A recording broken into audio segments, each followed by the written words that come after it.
This presentation is focused on the genesis of Southern Golden Gate Estates, more commonly called the blocks. And it's going to detail how it started, what it became, and how a series of events turned what was a greed-driven environmental disaster into a restoration project now known as Picayune Strand State Forest. Now, first I want to orient you, for those of you who are not familiar with this area. This is Picayune Strand, what I'm going to be talking to you about. I usually refer to it as Southern Golden Gate Estates or the blocks because that was when I came down here, that was what it was called. And you can see now that it is surrounded by conservation lands in green. We've got Big Cypress to orient you here, Route 29, Fakahatchee Strand, Picayune. Belmead is up here in 10,000 Islands, etc. So that should give you an idea of the area that we're going to talk about. Now, how many of you remember DC-3s? Okay. Dave Addison, one of our long-term biologists, got his first look at Southern Golden Gate Estates, or the blocks, in 1974 when he looked down and saw, to his amazement, this grid of roads and canals way out in the middle of nowhere. Now, little did he suspect that himself, myself, and many, many others would end up knowing more about this scarred landscape than we ever wanted to. The same can be said for many individuals who found themselves drawn into the acquisition process, into public meetings, wildlife issues, restoration issues, management decisions, and ultimately executing the restoration. Now, where did this all start? Where's the origin of Southern Golden Gate Estates? Well, believe it or not, the origins began and can be traced back to a company called Charles Antel Incorporated. And this was in 1953 when the Federal Trade Commission issued a cease and desist order in regards to their hair products. Now, these guys were hair oil salesmen, the true thing. Their ads claimed that their hair formula would effectively treat dandruff, promote the growth of hair, and prevent baldness. So who are the officers in this company? Well, some of you may know their names. Charles D. Casher, maybe not, but it's a good name for a fast talker. And that's the guy sitting right in the center here. And so how about the Rosens? Well, Julius actually was a carnival barker. And the truth is that these guys were indeed great salesmen. So good, in fact, that they made several $1 million from their hair oil business. And this was back in the 50s. That's a lot of money. Well, after you get busted for making bogus hair products, they moved to Baltimore and started selling furniture because they thought that would be a good idea. But then Leonard got arthritis. And so he thought, well, we'll move down to Florida where it's nice and warm and my joints will feel better, right? So they moved to Miami. And they got caught up in the land speculation fever of the 1950s. After all, if you can sell ineffective hair oil products, why not sell real estate, right? Now, so in 1957, with $125,000 of their own money, they founded Gulf America Land Corporation. Now, their first venture into real estate, they purchased Redfish Point, which was on this side of the coast. Does anybody know what this will turn into? Anybody? Cape Coral. You bet. Cape Coral. This area eventually turned into a community, in part because the Rosens put in infrastructure. The Rosens did very well in Cape Coral, but they learned a valuable lesson. And that was that it's much more profitable to sell raw land, turn it around for a profit, without putting in all this infrastructure, putting in all the sewers, the electric, the water mains. So it's much easier to just buy the land, bump up the price, and sell it. So in 1967, Gulf America Corporation turned their attention to Golden Gate Estates. It was a 114,000 acre tract of land, which ominously, at least for potential buyers in the southern part, was part of something called Big Cypress Swamp. Now they call it a swamp for a reason down here. They bought their land from Collier Enterprises, or called the Collier family, Jerry Brothers, and the Lee Tidewater Cypress Company, and much of it was for around $100 an acre. Now, in order to market their property, they had to get at least some of the water off of the land. So this was accomplished by building the now infamous 807-mile grid of mostly lime rock roads and 1,171 miles of canals. Now, clearing the roads was accomplished by something called a tree crusher. Weighing in the vicinity of 55 tons, this equipment was used to basically mangle the landscape so that they could market the land. Now, digging the canals was a little bit more problematic because of the limestone. They actually ended up using dynamite.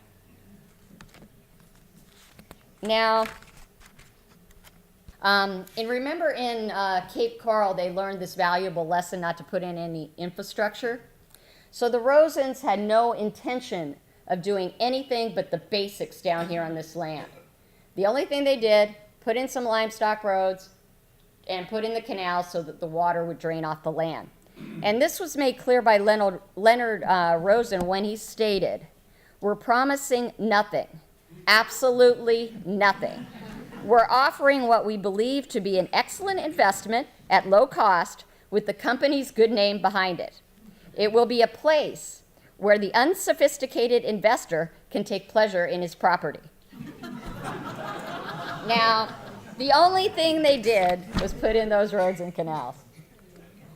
Now, what they did was they subdivided the parcels into 1 1/4, 2 1/4, and 5-acre parcels. And you could buy any of these on an installment plan that would last up to anywhere from up to 12 and a half years. The price varied, but it was around $800 an acre was in the ballpark. Remember, they bought it for $100. Now, the tagline on this, how they were selling a lot of this land, was that you could buy an acre and then sell it by the lot. So a buyer could theoretically divide a 5-acre parcel into 16 lots and make 16 times your original investment. And these guys were promoters. They were true salesmen. They put together glossy brochures on Golden Gate Estates and proclaimed that these lots were the first step to financial security. One of their full-color 16-page advertisements appeared simultaneously in every major Sunday newspaper in the United States in 1967. Gulf America Corporation even purchased a travel agency. They had 15 planes that would fly you from the north for free down to see the estates. And they would do this, of course, during the winter when the northerners wanted to get out of the cold, but also coincidentally when the land was dry. If they had turned around and come back in the summer, they would find their little piece of heaven that they've bought really underwater. It was interesting how they used to mark the lands, though, back in there where you would pick your properties. They would fly you over it, and they'd open the door of the airplane, and you got to drop this sack of flour down from the airplane, and it would explode onto the ground, and that marked the land that you were going to buy. I'm serious. That's how they did it. Now, by the time the Rosens were soon spending more money promoting the virtues of Florida than the state of Florida tourist office. Now, you may wonder how Gulf America Corporation's sales operation was able to function so effectively that in 1966, it had $122 million in sales. After taxes, this comes to about $22 million. Remember, this is the 60s. That's a lot of money. The Rosens could really sell. And not content with the U.S., they pitched their spiel all over the place. Their sales agents prowled Europe, Asia, and they're all just saying how you could come here, buy land, make an investment, and make a mint. And you could go down hotels in England and find their brochures. I mean, these guys really knew how to promote and sell. And you might also wonder how they got away with such fraudulent sales pitches for so long. Very simple. Political connections. Now, Leonard Rosen's best friend was Hayden Burns, who was elected governor in 1964. And he appointed Leonard and his team to the Florida Installment of Land Sales Bureau. So what this means was basically they controlled the land board. So if any complaints came in about their corporation, well, they got effectively buried. And basically this continued until Burns failed to get reelected, and another governor came in by the name of Claude Kirk Jr. And he turned out not to be such a fan of the corporation. And he actually mounted an investigation into their real estate practices. However, this only led to the company pleading guilty to 5 counts of misleading sales methods. Now, given the extent of the massive fraud, this was just minor. The company was fined $5,000, and they were ordered to suspend all sales for just 30 days. And then they were right back in business. Now, by 1968, the run had about played itself out for the Rosens. There was a grand jury investigation, but nobody was indicted, nobody went to jail. So deciding to get out while the getting was good, Leonard Rosen resigned from Gulf America Corporation in July of 1986 to spend time doing educational and philanthropic activities. Now, the company was sold to General Electric Corporation, which actually was a mortgage company out of Allentown, Pennsylvania. Now, when you look back, just how successful were the Rosens?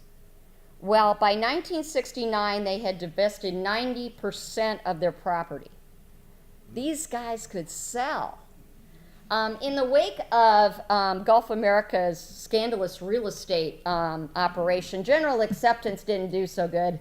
They ended up filing for bankruptcy in 1975, and they returned, changing their name to someone you might recognize, Avatar Holdings Incorporated. They're still around, I believe, and this was in the 1980s.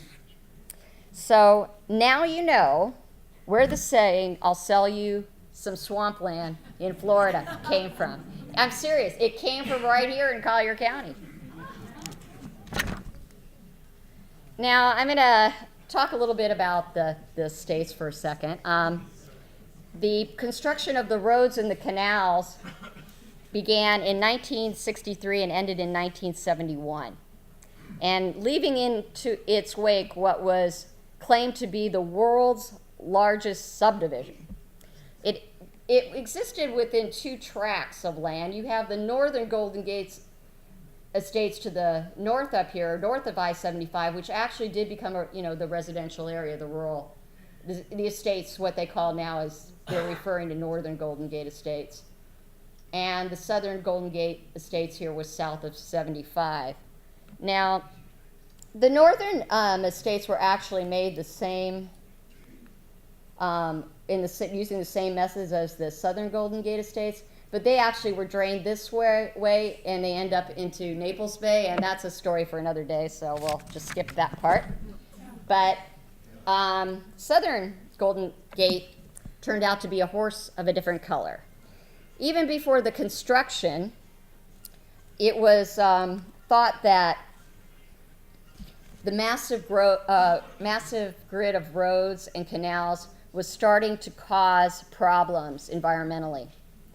And people started wondering what the impact was on what was once an exceptional mosaic of cypress swamps, mixed swamp forests, wet prairies, hydric flatwoods, and hammocks. Now, the canals discharged into the Picayune. What would happen is they graded these canals so that they have the water would drain into them. Everything would feed down into the Picayune Canal here and then be shuttled down and point sourced out at, sorry, I was going to say Isles of Capri, but that wasn't quite right. Port of the Isles, yes. Anyway, what you can do is you can imagine that this area right here is like a big drain. It sucks in all the water, not only from Picayune Strand or the blocks, but also from Fakahatchee over here. Some of it also from up by the Panther Refuge, and a little bit from Belmead over here too. And so you got this big suction that comes and drains it all down and spews it out like a fire hose down to Port of the Isles. Now, it's not just a point source problem that is the problem. It's also all of those roads. So what they did was they elevated the roads above grade, and then you have ditches next to them. So in fact, what you're creating is mini dams. So the water would try to flow southward by sheet flow, which is the natural way it used to, and it would run into these roads and block it, unless it was a very heavy rain season, and then it would go over the roads. So the scope of the environmental damage became more apparent when a lot of hydrological studies were done. And all of these studies basically said the same thing, that the hydrology of southern Golden Gate Estates had been altered to the extent that the surface water flow patterns were altered. It was unable to convey a 10-year flood, and that it lowered the historic water table from 2 to 4 feet. Now, this is huge. When you're talking Florida, you're talking centimeters make a difference in the way the water flows. We're talking feet here that they lowered.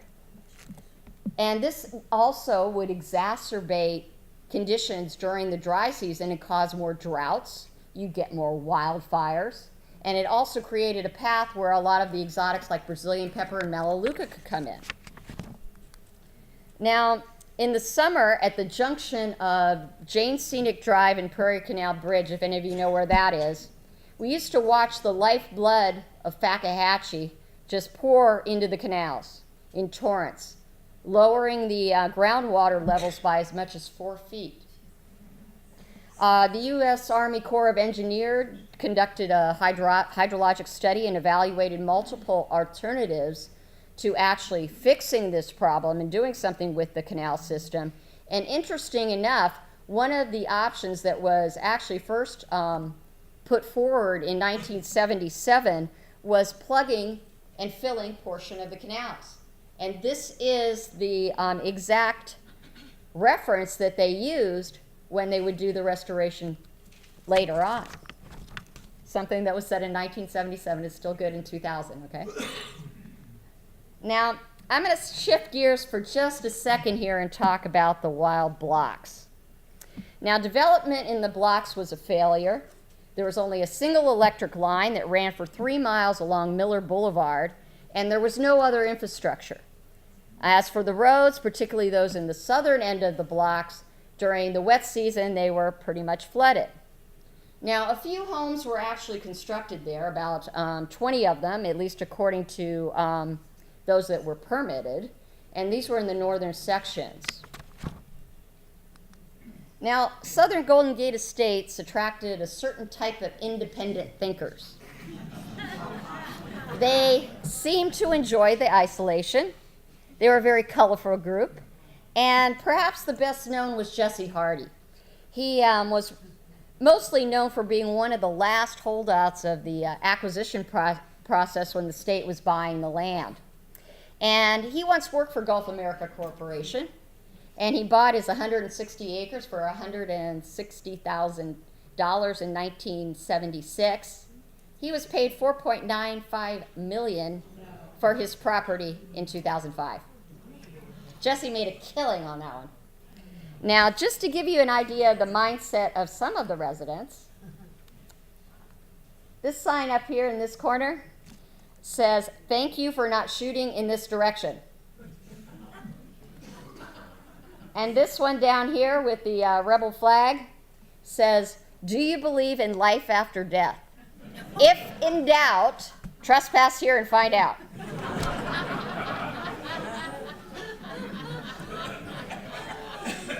Now, during the heyday of the pot smuggling in Collier County, yes, we did have smuggling. Now, the wider roads in Picayune, or the blocks, were used for marijuana and later cocaine smuggling planes to come in. And they fly in, dump their loads, and take off again. And in the 1980s, the Conservancy actually did a natural areas study, and we actually would catalog the occasional clandestine pot farm. This was number 1 of 214. Now, more often than not, the quiet of the landscape was periodically interrupted by the sound of sporadic gunfire. Some people were, plinking away at cans. Stop signs were a much better target. And however, at one point, the Cuban-American paramilitary group was conducting training exercises down there.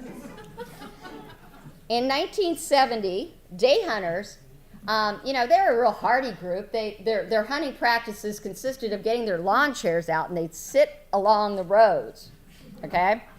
They'd let their dogs go out into the woods, and the dogs would chase the deer and the pigs down the road so the hunters can get their dinner for the day.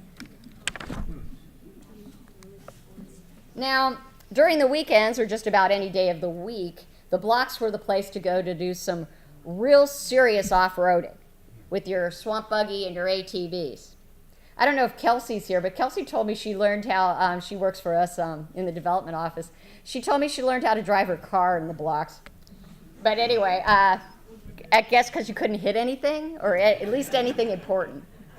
Now, Bad Luck Prairie here is located at the extreme southern end of Lynch Boulevard, if any of you are familiar with the area. And it was the choice of destination for some real serious mayhem.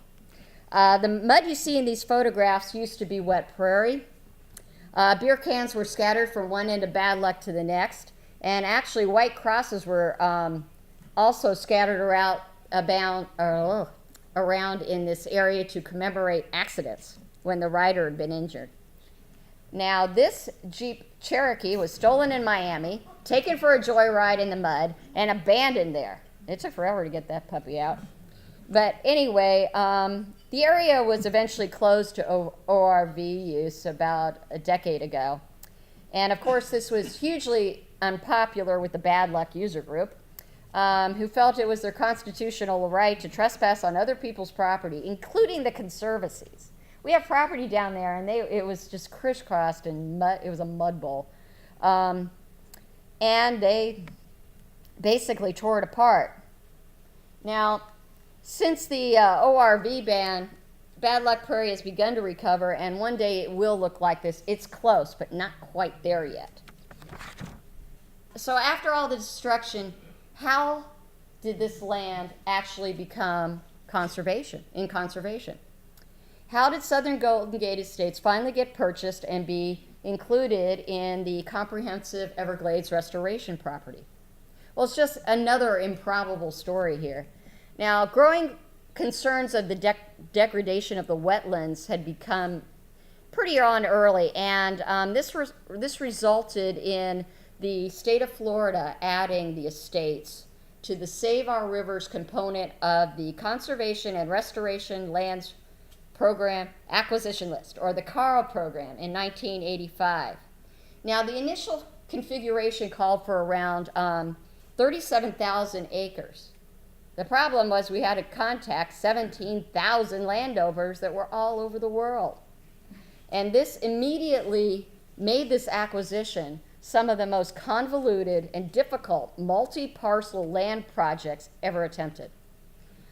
Before anything could be done to even send out an offer to an owner, you had to verify the ownership, you had to check all the titles, and to complement, and you had to also do, appraisals of all these parcels. This was compounded by litigation from the landowners who felt that this process was causing their land value to decrease. The appraisals ranged from around $300 to $1,500 per acre. Now, further complicating things were our old pals, Avatar. Now, they continued to sell land in the blocks. And in fact, one time, Avatar was actually buying land from owners, then advertising them in a Spanish language newspapers in Miami and New York. And they were claiming you could build your ranchette there for $15,000 or $18,000. And once again, people were buying land unseen, and the whole time the state's trying to buy back the land. So the difficulty in the acquisition process was again compounded by the fact that the state land acquisition office was in Tallahassee, and all of the titles and deeds and all the work that you would have to do for prepping is down here in Collier County. That's 400 miles apart, and you might think today, oh, that's nothing.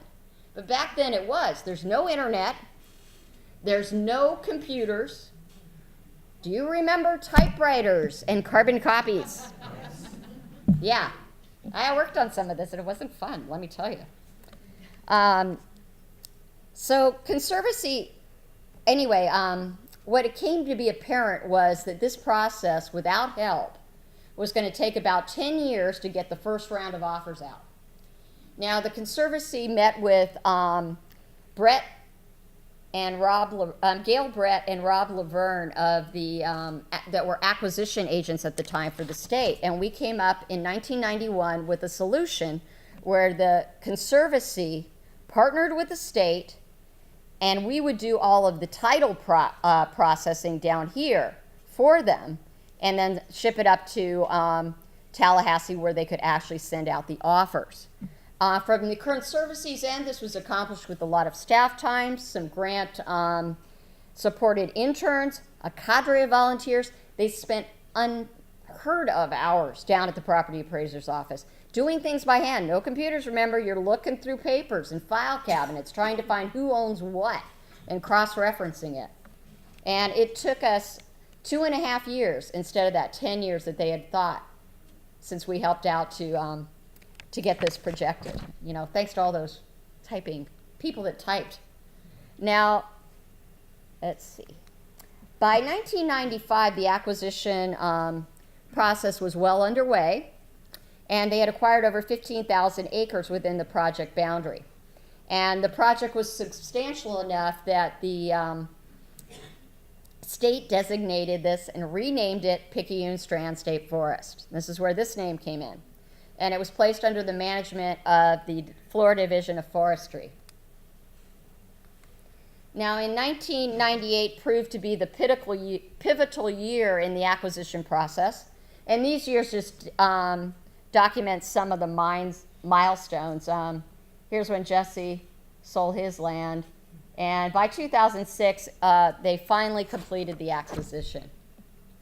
Now, in 1998, Southern Golden Gate Estates was actually combined with the Comprehensive Everglades Restoration Plan. And it was actually part of something called Accelerate, which means it got fast-tracked. And the Hydrologic Restoration Plan was developed by the South Florida Water Management District and the Army Corps of Engineers. And it called for the removal of a road network of 227 miles, returning these areas to grade. Remember, they're elevated. In order to get the water to flow by sheet flow, you got to get them back level with the ground. And also plugging 48 miles of canal systems. The restorations should significantly increase the size of the wetlands, not just in Picayune, but in the neighboring area, neighboring conservation lands that surround it. It's going to benefit many, many threatened and endangered species, such as the Florida panther and the red cockaded woodpecker. And not only that, but water quality and large salinity fluctuations that were caused by shunting all this fresh water out at a point source would now be spread out across the land and would be able to get into areas that should be freshwater, but where saltwater intrusion has come in. Now, in order to allay flooding concerns, the northern neighbors that the northern neighbors had, and also as a way to spread the water out, protection levees had to be built and pump stations to be installed at the Merritt, Picayune, and Miller canals, along with spreader swales.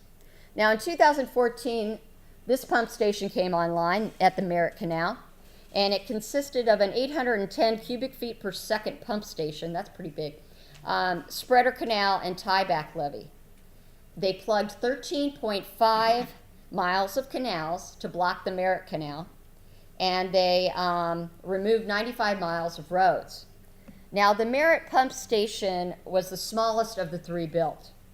It cost $66 million, and it can pump enough water to fill 150 bathtubs per second. This is Merritt Canal. You can see that what they did, they didn't want to bring in fill. So what they did was they used what had come out to dig the canal originally, and they plugged in areas. You can kind of see in the back here, this is a plug.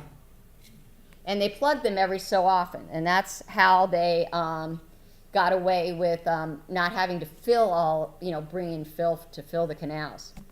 Now, if I can get this going. This clip shows some of the plug sections of Merritt Canal and what they look like today. Grasses and wetland plants have started to move in, and although you can still see where the canal footprint is, we've really come a long way on this. The largest pump station is Picayune Canal, and it cost approximately $81 million, and it consists of a 2,650 cubic feet per second pump, a spreader canal, and a tieback levee. They're planning to plug 12 miles of canals, the Picayune, and remove 100 miles of roads. Now, the Picayune Canal can't be plugged until protection measures are put in the form of berms to the west of Picayune Strand to protect the agricultural areas to the west of them. So it's going to be a little bit of time before they plug this canal, but the pump station has been constructed. And the final pump station that's going to go in is Miller. It cost $75 million and is scheduled to be completed in 2018. And it consists of a 1,250 cubic per second pump station, spreader canal, and tieback levee. They're going to plug 13 miles in the Miller Canal, and they're going to remove and degrade 65 miles of roads. Now, this slide gives you a footprint, an aerial footprint of looking at these pump stations to give you an idea of the scale of these projects. This is Merritt up here, which is a smaller footprint. Picayune, which is the granddaddy, by the way, and Miller. Now, other project milestones that have occurred is the Prairie Canal plugging, which happened first, actually. It was done kind of quietly around 2004, I think, 4 or 6.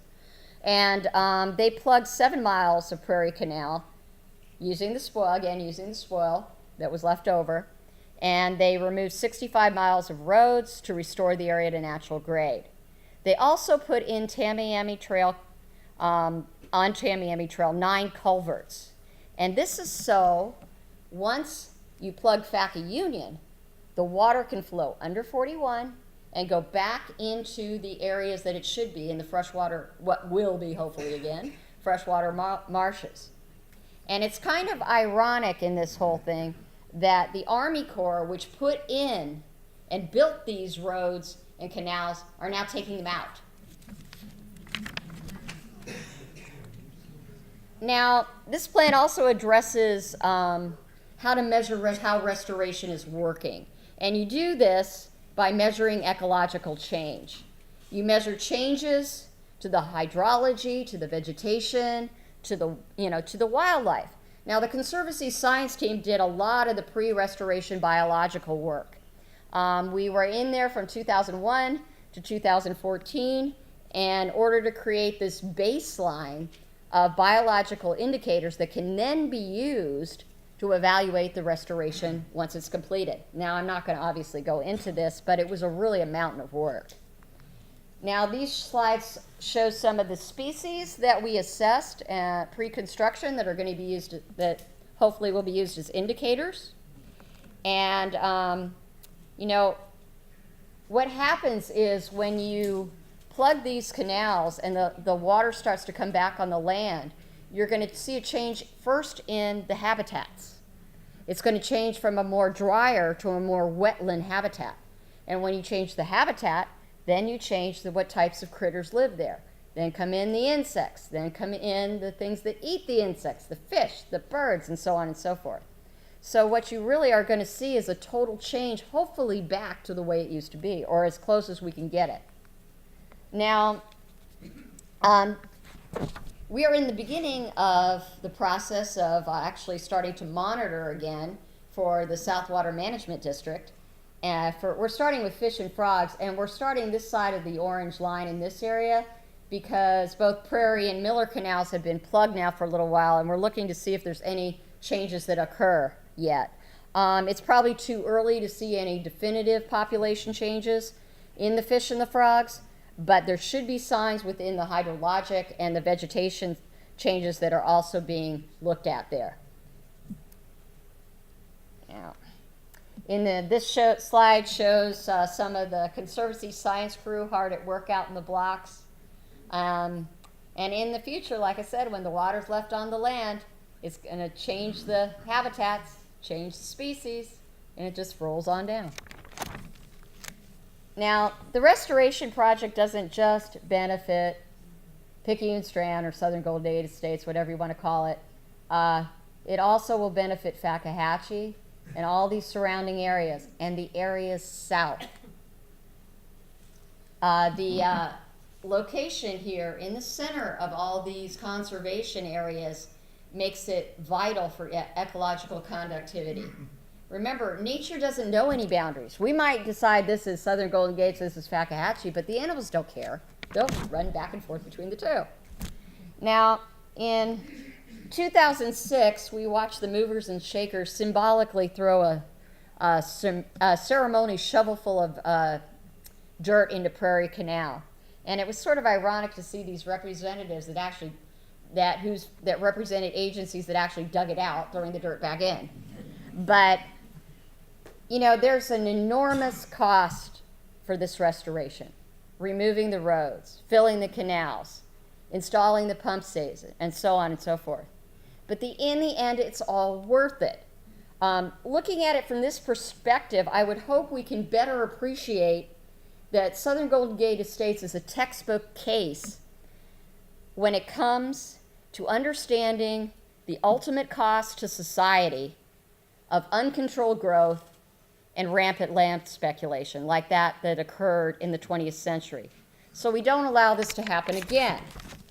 Now, in addition to the wildlife like these shown that'll benefit, it's important to remember that we're also protecting ourselves in the process. The restoration, returning the water to the land and getting it as much into its natural state as possible will help protect our water table. It also will throw water south, like I said, under 41, and hopefully push back some of the saltwater intrusion. Now, this shows a few of the other species that will benefit from this.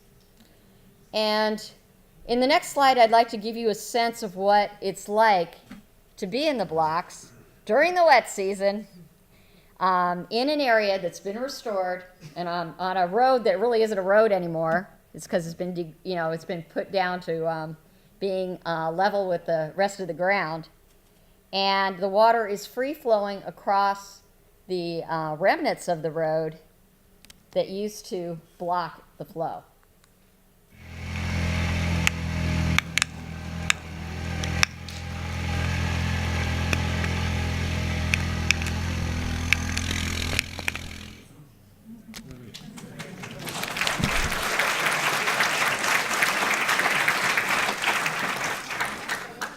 Now, while we were working at the northern end of Prairie Canal in 2011, this is after it was plugged, the water in the past that we had seen anyway, when it was all the canals and roads in, would flow from the land into the ditch and into the canal.